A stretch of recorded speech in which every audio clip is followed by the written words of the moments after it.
Hello बच्चों, welcome back to our second part of Indus valley civilisation. Last part में हमने introduction of Harappan civilisation के बारे में पढ़ा था, उसकी बिगिनिंग के बारे में जाना था, वहां के एग्रीकल्चर के बारे में जाना था, मोहनजोदारो के बारे में पढ़ा था, जिसमें हमने टाउन्स को जो 3 हिस्सों में डिवाइड कर रखा है उसके बारे में जाना था, जिसमें था एक ग्रेट बाथ, सिटाडेल और लोअर टाउन। सिटाडेल और ग्रेट बाथ के बारे में हम ऑलरेडी पढ़ चुके हैं। इस पार्ट में हम पढ़ेंगे लोअर टाउन के बारे में, सील्स के बारे में, एविडेंसेस के बारे में और उसके आर्टिफैक्ट के बारे में, और कहां से ये सारे इंपोर्ट एक्सपोर्ट होते थे उन सब के बारे में। अगर आपको इन सब के बारे में अच्छे से जानना है तो आपको ये वीडियो पूरी देखनी होगी। इसके बाद हम कुछ लास्ट ईयर क्वेश्चंस भी सॉल्व करेंगे ताकि टॉपिक का आपको एक रिकैप मिल जाए और उसके से रिलेटेड आने वाले क्वेश्चंस के बारे में भी आपको पता चल जाए। तो बच्चों, अब स्टार्ट करते हैं हमारा part 2 first chapter history class 12 का। जैसे कि इंडस वैली सिविलाइजेशन में मैंने आपको बताया कि इसका नाम इंडस वैली सिविलाइजेशन क्यों पड़ा, कहाँ है ये, कहाँ से स्टार्ट हुआ, कहाँ पे लोकेटेड है और कैसे कैसे एविडेंस मिले जिनकी वजह से हमें सिविलाइजेशन के बारे में पता चला, कैसे इसकी टाउन प्लानिंग करी गई थी, टाउन को कितने हिस्सों में बांटा गया था। लास्ट वीडियो में हमने जो लास्ट टॉपिक था वो कवर किया था, जिसमें लोअर टाउन, सिटाडेल और ग्रेट बाथ के बारे में बताया गया था। अब हम आगे के टॉपिक्स को कवर अप करते हैं। अगला हमारा टॉपिक है द लोअर टाउन। जैसे कि सिटाडेल के बारे में हमने पढ़ा कि सिटाडेल में कुछ स्पेशल रिचुअल्स होते थे, स्पेशल एक्टिविटीज होती थी, उसके लिए वो पार्ट बनाया गया था टाउन का। दूसरा टाउन है लोअर टाउन। इसको हम ये भी बोल सकते हैं कि ये वहां के लोगों के रहने की जगह थी। जैसे सिटाडेल में लोग स्पेशल वर्क्स के लिए जाते थे, वैसे ही लोअर टाउन में वो रहते थे। तो अब इसका बनाने का तरीका क्या था, इसके की फीचर्स हैं।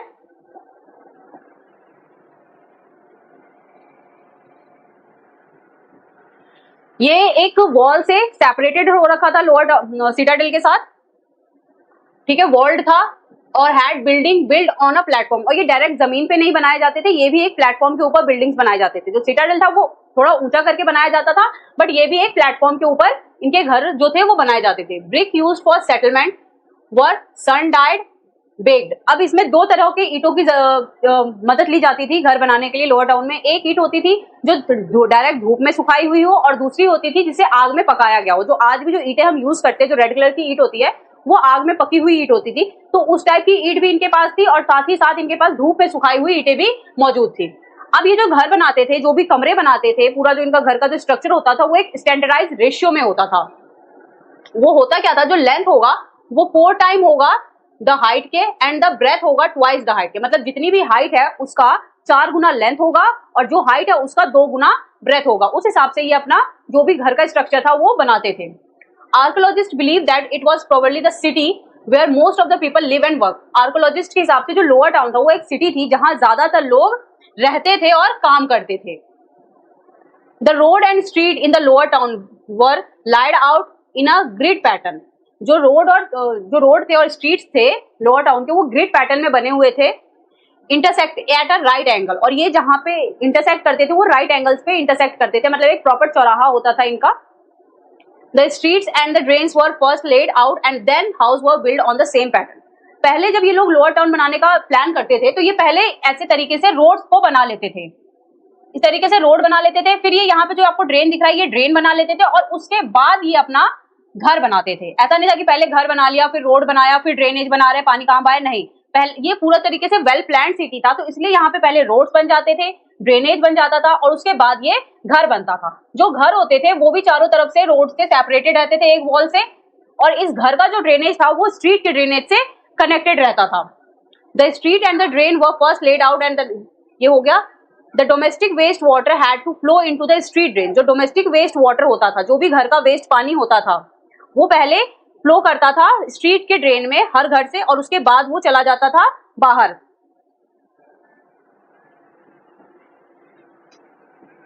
अब इसका डोमेस्टिक आर्किटेक्चर क्या था, जो घर बने थे वो किस हिसाब से बने थे। अब बाहर से तो हमें पता चल गया कि घर कैसे बनाया गया, पहले रोड बनाया गया, उसके बाद ड्रेनेज बनाया गया और उसके बाद घरों को बनाया गया एक प्लेटफॉर्म पे। लेकिन अंदर का स्ट्रक्चर घर का कैसा था, आर्किटेक्ट कैसा था उन घरों का। The lower town eight Mohenjodaro provides example of residential building. जो मोहनजोदारो का जो लोअर टाउन है उसने जो है हमें एग्जांपल दिया किसका, रेजिडेंशियल बिल्डिंग का। तो अब इनकी रेजिडेंशियल बिल्डिंग थी कैसे, आज के घरों की तरह नहीं था, उनसे भी बहुत एडवांस था इनका घर।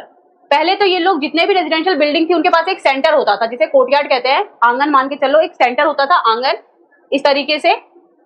फिर उसके चारों तरफ से वो लोग रूम्स बनाते थे, बीच में सेंटर है खुला और उसके चारों तरफ से रूम्स बनाए गए। दूसरा जो कोर्टयार्ड होता था वो शायद से सेंटर ऑफ एक्टिविटीज था, जहां पे जैसे कि कुकिंग और वीविंग करी जाती होगी। ये ऐसा जो है, जो एविडेंस मिले उसके हिसाब से ये हम कह सकते हैं। There were no window in the wall along the ground level. जो ग्राउंड लेवल था उसके साथ जो वॉल थी उनमें कोई विंडोज नहीं होती थी बाहर की साइड में। और जो मेन एंट्रेंस होता था वो डायरेक्टली घर के अंदर का व्यू नहीं देता था, कि जैसे आपने अगर कोई मेन एंट्रेंस पे आया, उसने दरवाजा खोला तो उसको पूरा घर एक बार में नहीं दिखेगा। ये चीज इन्होंने प्राइवेसी को ध्यान में रखते हुए बनाई थी, कि ये क्लियरली कंसर्न फॉर प्राइवेसी, कि डायरेक्ट आप मेन गेट से पूरा घर नहीं देख सकते, ना ही आप उनका इंटीरियर और कोर्टयार्ड भी इनका नहीं दिखेगा आपको उसके मेन गेट से। दूसरा, हर घर में every house had it own bathroom. हर घर के पास अपना बाथरूम था, with drains connected through the wall of the street drains. और जो ड्रेन्स थी इन बाथरूम्स के, जो घर के बाथरूम की ड्रेन थी वो कनेक्टेड थी बाहर के जो स्ट्रीट की ड्रेन थी उनके साथ। कुछ हाउसेज है जिनके पास स्टेयर केसेस भी थे, जो शायद ऊपर जाने के लिए, सेकंड फ्लोर पे जाने के लिए वो लोग यूज करते होंगे। और बहुत सारे घर थे जिनमें कुएं थे, और कुएं भी ऐसे नहीं कि आपने घर में किसी भी कोने में कुआं बना दिया। कुआं इस तरीके से बनाया जाता था कि बाहर का कोई अगर उसे इस्तेमाल करना चाहता है तो वो बिना प्राइवेसी, घर की प्राइवेसी को भंग किए वो आराम से उसको इस्तेमाल कर सकता है। उसे नहीं पता चलेगा कि घर के अंदर का पूरा व्यू नहीं मिलेगा, ना वो घर के अंदर की बाकी चीजें वो देख सकता है। एक ऐसी जगह पे कुआं बनता था कि घर वाले और बाहर वाले दोनों उसको इस्तेमाल कर सकते हैं। ना घर वालों को किसी के बाहर आने का टेंशन है कि बाहर से कोई आ रहा है, हमारा घर का कोई सीन दिखेगा, ऐसा कुछ भी नहीं था। उन्होंने फुल ऐसे करके प्लान कर रखा था कि आउटसाइडर्स उसे इजीली यूज कर सकते थे बिना प्राइवेसी को खराब किए। और जो टोटल नंबर ऑफ कुएं मिले हैं मोहनजोदारो में वो है 700। अब इन सारी चीजों से, कि उनके पास एक कोर्टयार्ड था जिसमें वो कुकिंग और वीविंग कर रहे हैं, विंडोज नहीं थी बाहर की साइड, डायरेक्ट व्यू नहीं मिलता था मेन एंट्रेंस से, इंटीरियर नहीं दिखता था मेन एंट्रेंस से, बाहर का प्राइवेसी का पूरा ध्यान रखा गया, हर घर में बाथरूम है और उस बाथरूम का ड्रेन भी कनेक्टेड है, स्टेयर केसेस है, कुएं हैं। इस तरीके से हमें ये पता चलता है कि जो मोहनजोदारो का आर्किटेक्ट था या फिर जो हड़प्पा का आर्किटेक्ट था लोअर टाउन का, वो बहुत ही वेल प्लान था और अच्छी तरीके से परफॉर्म कर रहा था। किसी ने अच्छी तरीके से बना रखा था। ऐसा नहीं था कि सब अपना घर ऐसे बना लो, मैं अपने हिसाब से बना रहा हूँ, तुम अपने हिसाब से बना लो, ऐसा कुछ भी नहीं था। सबने मिलजुल के एक प्लान सिटी बनाई थी जिसमें हर घर को प्लान करके बनाया गया था।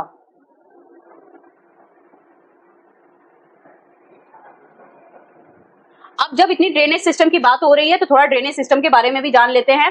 ड्रेनेज सिस्टम और ये टाउन प्लानिंग, ये दोनों एक ऐसे टॉपिक हैं जो बहुत बार ही सीबीएसई रिपीट करता है। सीबीएसई आपके जो बोर्ड एग्जाम होंगे उसमें ड्रेनेज सिस्टम पे क्वेश्चन और टाउन प्लानिंग पे क्वेश्चन बहुत बार रिपीट हो चुके हैं।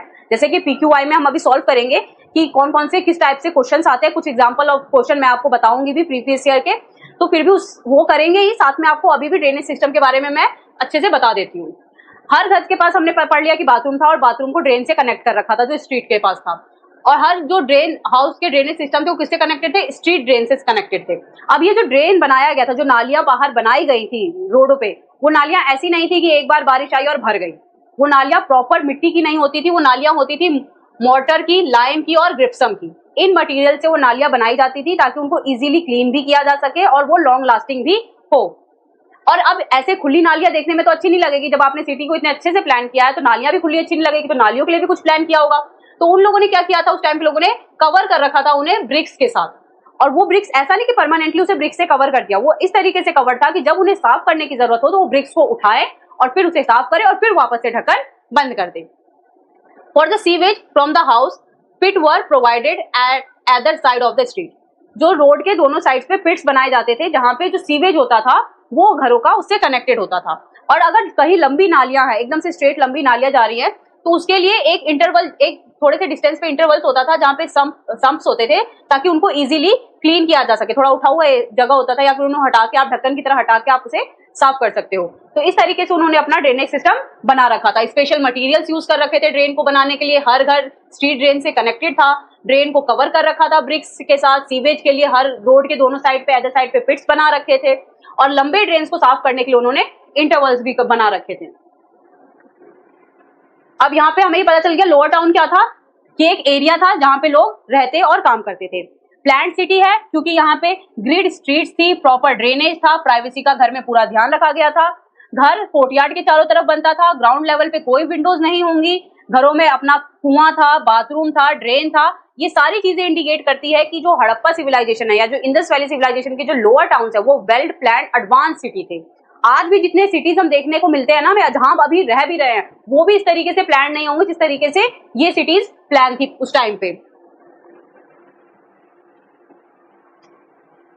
अब जब हमने टाउन प्लानिंग के बारे में पढ़ लिया, हमने हाउस का आर्किटेक्ट पढ़ लिया, हमने ड्रेनेज पढ़ लिया, तो उसके बाद जो अगला टॉपिक हमारे पास आता है वो आता है art and craft production. Art and craft production भी एक इंपॉर्टेंट टॉपिक है, क्योंकि यही वो मेन एविडेंस है जिनसे हमें उन लोगों के काम के बारे में, रहन सहन के बारे में, या उनके जो सोशल डिफरेंसेस है उनके बारे में पता चला था। और बहुत सारी एविडेंसेस जो है हमें आर्ट एंड क्राफ्ट के रूप में ही मिली, जिनसे हम हड़प्पा के बारे में और ज्यादा समझ पाए।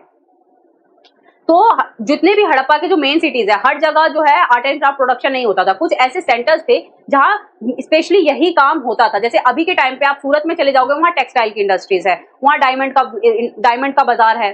फिर गोल्ड के लिए कोई और जगह फेमस होगी, और किसी और चीज के लिए कोई और जगह फेमस होगी। जैसे कि जमशेदपुर है, किसी चीज के लिए वो इंडस्ट्रियल एरिया के फेमस है, और कोल्स के लिए झारखंड और झारखंड के कुछ एरियाज फेमस है। वैसे ही हड़प्पा के भी बहुत सारे जो एरियाज थे वो अलग अलग चीजों के लिए फेमस थे। उन्हीं में से एक था ये चन्हुडारो। चन्हुडारो एक सेंटर था जहां, जो कि बहुत छोटा टाउन था, बहुत कुछ ज्यादा बड़ा जगह नहीं था, मोहनजोदारो हड़प्पा की तरह नहीं था। ये एक छोटा टाउन था, स्मॉल टाउन था ये, और ये फेमस था क्राफ्ट प्रोडक्शन के लिए। किसके लिए फेमस था? क्राफ्ट प्रोडक्शन के लिए। अब क्राफ्ट प्रोडक्शन में कौन कौन से क्राफ्ट बनाता था? ये बीड्स मेकिंग बनाता था, छोटी छोटी मोतियां बनाता था डिफरेंट मटेरियल्स के। यहाँ पे मैंने कुछ डिफरेंट मटेरियल्स के नाम दे रखे हैं। इन डिफरेंट मटेरियल्स की जो बीड्स थे ये चानूडारो में बनते थे। फिर शेल कटिंग होता था। शेल जो सीपियां होती है ना, सीपियों से समुद्र किनारे जो शेल मिलते हैं, वो शेल से लाके ये ऑर्नामेंट्स बनाते थे, बैंगल्स, बाउल्स वगैरह, ये सारी चीजें बनाते थे। मेटल के भी वर्क्स होते थे यहाँ पे। सील बनती थी। सील एक बहुत इंपॉर्टेंट चीज है। किसी भी सिविलाइजेशन के बारे में अगर पढ़ना है तो उसकी जो सील्स होती है या कॉइन्स होती है वो बहुत मदद करती है हमें उसके बारे में जानने के लिए। और जो वो सील्स थी वो भी चानूडारो में बनाई जाती थी। और वेट मेकिंग, जो वजन करने के लिए जो बनाया जाता है ना, जो तराजू का जो बट्टा होता है, वैसा ही वेट जो है यहाँ पे उस टाइम के लोग बनाते थे। अब मटेरियल्स कौन कौन से यूज होते थे इन बीड्स को बनाने के लिए? Jasper, crystal, carnelian, quartz, copper, bronze, gold, shell, faience और टेराकोटा। ये सारे मटेरियल थे जो कि उस टाइम में चानूडारो में यूज होते थे बीड्स को बनाने के लिए। अब जो ये बीड्स थे ये सारी एक शेप की नहीं होती थी। ऐसा नहीं होता था कि बीड्स जो है एक ही शेप की बनाई जाएगी।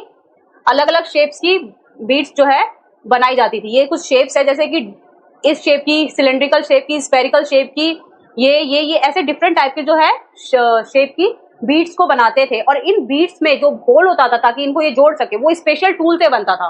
उसे कहते हैं स्पेशल ड्रिल टूल। वो भी, उसका भी एविडेंस जो है यहीं पे मिला था। हाँ, ये यहाँ पे जो आपको ये फोटो दिख रही है, ये एक स्पेशल टूल्स की डिस्कवरी थी जो यहाँ चानूडारो में, लोथल में और धोलावीरा में मिली थी। ये टूल यूज होता था। इनके अंदर ये जो छेद दिख रहे हैं ना आपको, इन छेदों को करने के लिए, ड्रिल करने के लिए, स्पेशल ड्रिल करके इन बीड्स को बनाया जाता था। अब बीड्स बनाने की टेक्नोलॉजी और स्पेशल ड्रिल करने की टेक्नोलॉजी, ये दोनों चीजें बताती है कि उस टाइम के लोगों के पास काफी हाई टेक्नोलॉजी चीजें भी मौजूद थी। मतलब वो लोग टेक्नोलॉजी में भी बहुत आगे थे। आर्किटेक्ट में तो थे ही, इतना अच्छा उन्होंने सिटी प्लान कर रखा था, पूरा ड्रेनेज सिस्टम प्लान कर रखा था। उसके साथ साथ जो भी वो औजार बनाने में भी बहुत तेज थे। अब कुछ कोस्टल एरिया, क्योंकि शेल मेकिंग हो रहा है, शेल जो है हर जगह तो मिलती नहीं, ये समुद्र के किनारे ही मिलती है। तो कोस्टल एरिया से ये जो शेल आए होंगे, तो वो जो कोस्टल सिटीज है वो है बालाकोट, लोथल। ये दोनों कोस्टल सिटीज है हड़प्पन सिविलाइजेशन की, जहां से शेल जो है ट्रांसपोर्ट किए जाते होंगे और फिर चानूडारो में उसे चीजें बनाई जाती होंगी। अब इससे जो शेल से ऑब्जेक्ट्स बनते थे, मैंने अभी आपको बताया कि बैंगल्स बनते थे, कप शेप के बाउल्स बनते थे और इनलेज बनते थे। अब कुछ माइक्रो बीड्स भी बनती थी। माइक्रो बीड्स जो थी वो बहुत अच्छा एग्जांपल है एशियन टेक्नोलॉजी का और हड़प्पन सिविलाइजेशन का। बीड्स तो टेक्नोलॉजी का एग्जांपल है ही है, उसके साथ साथ इनके पास माइक्रो बीड्स भी थी, मतलब बहुत छोटी छोटी। ऐसा नहीं है कि इनके पास मशीन्स नहीं थी तो ये बड़े बड़े बीड्स ही बनाते थे, ये बहुत छोटी छोटी बीड्स भी बनाते थे। और वो हमें इनकी टेक्नोलॉजी के बारे में और भी ज्यादा बताती है कि इनके पास कितनी एडवांस टेक्नोलॉजी थी। टेक्नोलॉजी की बात करें तो एक इनका स्पेशल ड्रिल जो कि चानूडारो में, लोथल में और धोलावीरा में मिला, और दूसरा माइक्रो बीड्स। ये दोनों हमें हड़प्पन सिविलाइजेशन की टेक्नोलॉजी का एग्जांपल देते हैं। अब ये इंपॉर्टेंट कोस्टल सिटीज अगर पूछी जाए तो थी वो एक बालाकोट और दूसरा था लोथल। ये दोनों कोस्टल सिटीज थी जहां से शेल का ट्रांसपोर्टेशन किया जाता होगा, और मे बी वहां से वाटर ट्रांसपोर्टेशन भी होती होंगी और भी गुड्स और चीजों की। अब अगला है centres and strategies for producing materials. Centre और स्ट्रेटजीज, कौन कौन से सेंटर थे और कौन कौन से तरीकों से हम वो जो हड़प्पन सिविलाइजेशन के जो लोग थे वो प्रोडक्शन करते थे किनकी, मटेरियल्स की, कौन कौन सी मटेरियल्स की, और हमने बीड्स बनाने के लिए कौन कौन सी मटेरियल लगी वो तो हमने जान लिया। उसके अलावा भी बहुत सारी चीजें ये बनाते थे, और वो बनाने के लिए चीजें आती कहाँ से थी? क्या सारा raw material Harappan civilization, Indus valley civilization में वो लोग खुद के जगह से लोकल मार्केट से ही लेते थे, या क्या बाहर से भी कुछ चीजें आती थी? अगर इसके बारे में हम पता करना हो तो हमें इस टॉपिक से पता करना होगा। और हाँ, ऐसा नहीं था कि उनकी सारी चीजें जो है वो लोकल मार्केट से ही ले रहे थे, वहां बाहर से भी एक्सपोर्ट इंपोर्ट हो रहा था, वो बाहर भी अपनी चीजें भेजते थे, डिस्टेंस मार्केट में भी चीजें बेचते थे और वहां से चीजें लेके भी आते थे। तो वो क्या, यहाँ पे कुछ मटेरियल्स हैं जो फेमस मटेरियल है जो हमें यहाँ पे इनकी साइट्स पे आर्कियोलॉजिस्ट के द्वारा मिली, और कौन कौन सी साइट्स पे वो कौन सी मटेरियल्स मिली उनका नाम दे रखा है। जैसे जो शेल हमने पढ़ा, शेल मैंने बता दिया, एक जो सेंटर था बालाकोट वहां मिला, और दूसरा सिटी था नागेश्वर। इन दो जगहों पे हमें शेल्स मिले थे। जो ब्लू स्टोन थे वो शोर्तुगाई अफगानिस्तान में मिले थे। जो कार्नेलिन था ये गुजरात के भरूच सिटी से मिल रहा था। फिर जो सेटेटाइट है ये राजस्थान और नॉर्थ गुजरात में मिल रहा था। कॉपर जो है खेतरी राजस्थान से, और ये जोधपुर या ज्ञानेश्वर जोधपुर कल्चर साइट से हमें मिला था। और गोल्ड साउथ इंडिया से इनका आ रहा था। तो ये इस टेबल से आपको डिफरेंट मटेरियल्स और उनके कौन से सिटी से वो इंपोर्ट या एक्सपोर्ट किए जा रहे थे उनके बारे में आइडिया मिल जाएगा। आगे हम जानते हैं कि कौन कौन से मटेरियल कैसे कैसे यहाँ प्रोड्यूस किए जा रहे थे। अब टेराकोटा के भी बहुत सारे मॉडल्स हमें मिले। ब्लॉक कार्ट मिला था, बुल का कुछ मिला था, कुछ खिलौने मिले थे जो हल्के खिलौने मॉडल्स थे, ये सारे टेराकोटा मॉडल्स मिले थे। जो टेराकोटा मॉडल्स होते हैं वो तो मिट्टी से बनाए जा रहे होंगे, तो क्ले तो लोकली हर जगह मिल जाती है। तो clay were locally available and some material like stones, timber and metal were transport from outside the Aravalli plain. और जो बाकी मटेरियल्स थे, स्टोन, मेटल, कॉपर और टिम्बल या फिर मेटल्स, ये सारे जो हैं अरावली प्लेन के बाहर से मंगवाया जा रहा था। Terracotta toys model bullock cart, ये जो बुलॉक कार्ट मिला था इससे हमें ये पता चलता है कि उस टाइम के लोग ट्रांसपोर्ट के लिए बुलॉक कार्ट यूज करते थे, और ये एक इनका मेन लैंड ट्रांसपोर्ट बन जाता है। उसके बाद ये रिवर लेन्स का भी यूज करते होंगे, और कोस्टल रूट पे, अगर क्योंकि कोस्टल सिटीज थी इनके पास, तो कोस्टल रूट भी ये यूज कर रहे होंगे, वो भी यूज किया जाता होगा। और वो कुछ लोगों को रॉ मटेरियल लाने के लिए भेजते थे दूसरी जगहों पे। Archaeologist look for a raw material such as stones, modules, shell, copper ores, और फिर to identify the centre of the craft production. इन चीजों को लेके उन्होंने ये जानने की कोशिश करी कि ये कौन कौन से डिफरेंट सेंटर से आए थे। जैसे कि जब शेल की बात करी तो शेल कहाँ से आता है? कोस्टल एरिया से आता है। तो उन्होंने कोस्टल एरियाज के बारे में उनकी साइट्स पर डिस्कवर किया होगा, तो वहां पे पता चला होगा कि लोथर से, बालाकोट से, नागेश्वर से, इन जगहों से उनके पास शेल्स आ रहे थे। स्टोन्स के लिए उन्होंने दूसरी साइड पे पता किया होगा, कॉपर ओर के लिए दूसरी साइड पे पता किया होगा। और जहां इनको अनफिनिश्ड आइटम्स मिले होंगे बहुत लार्ज अमाउंट में, बहुत ज्यादा लार्ज अमाउंट में जहां अनफिनिश्ड आइटम मिले होंगे, तो इसका मतलब है कि वहां वो चीजें बनाई जा रही थी और शायद वो कंप्लीट नहीं हुई होंगी और रह गए होंगे उनके अवशेष। तो उससे ये अंदाजा लगा सकते हैं कि ये मटेरियल्स उन्हीं जगह पे बन रहे थे, क्योंकि अनफिनिश्ड है तो वहीं पे वो बन रहे होंगे, इसका अंदाजा लगाया जा सकता है, और उस जगह को उस प्रोडक्शन सेंटर मान लिया गया। इसके बाद these traces show that craft production took place in both specialised centre and large city.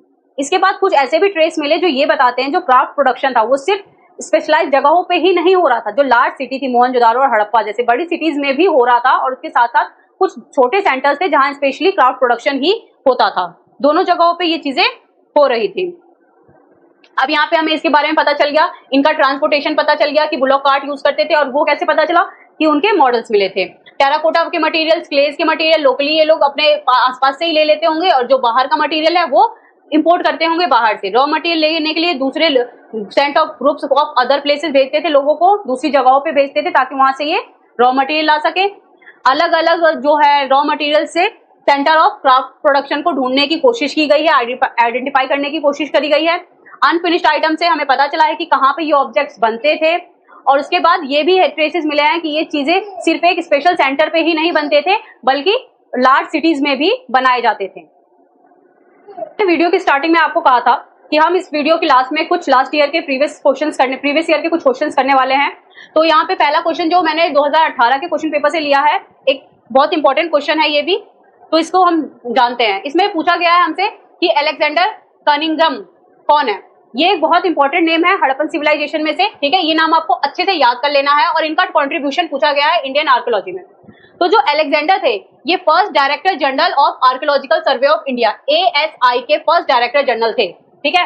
और इन्होंने हड़प्पन एशियन साइट्स के बारे में पढ़ा था, वहां से बहुत सारी एविडेंस और इंस्क्रिप्शंस और कॉइन्स को रिकंस्ट्रक्ट करके इंडियन हिस्ट्री सोसाइटी के बारे में इन्होंने हमें बताया था।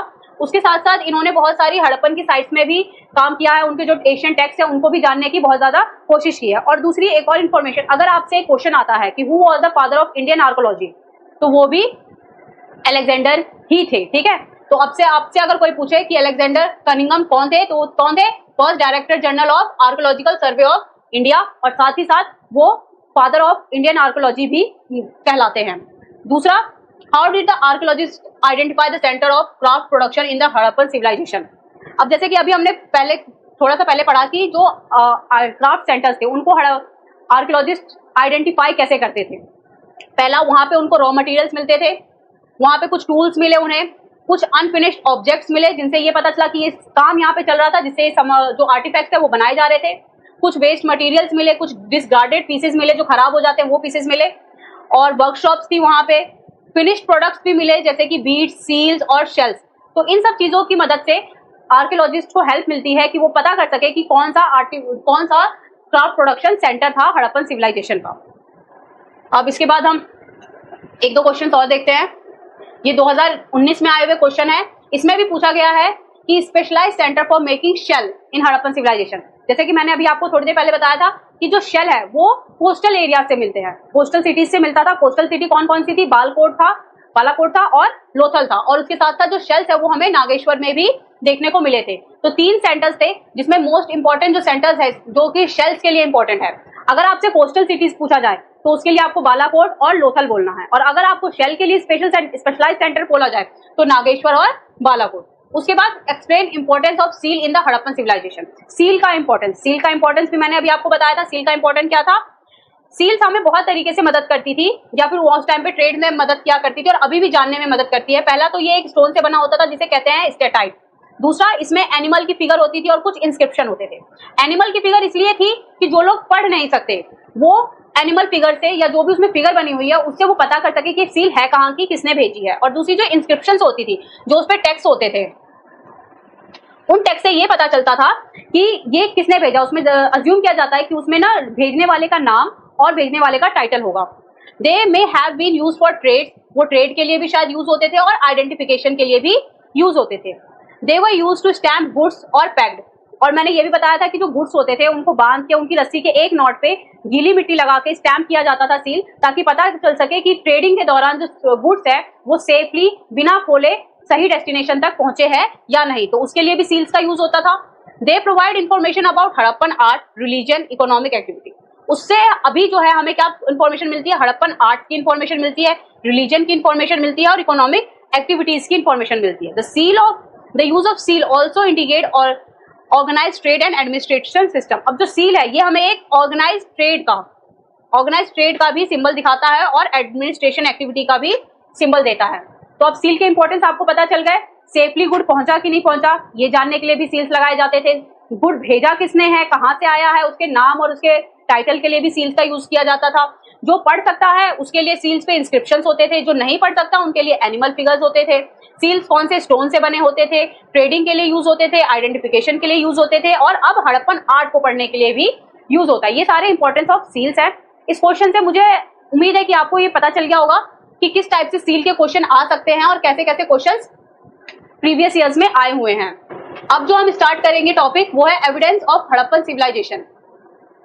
एविडेंस ऑफ हड़प्पन सिविलाइजेशन ये टॉपिक हम थर्ड पार्ट में कवर करेंगे, और उम्मीद है कि थर्ड पार्ट के लिए और अच्छे से और हड़प्पन सिविलाइजेशन की इंफॉर्मेशन जानने के लिए आप पूरी वीडियो देखेंगे और थर्ड पार्ट के को भी देखने के लिए तैयार रहेंगे। तो अगर आपको इसके नोट्स चाहिए और ये जो भी मैंने ये पीपीटी बना रखी है इसको आपको पीडीएफ फॉर्म में चाहिए तो आप इसके लिए हमें कमेंट कर सकते हैं। मैं आपको इसके नोट्स और इसकी पीपीटी प्रोवाइड करवा दूंगी।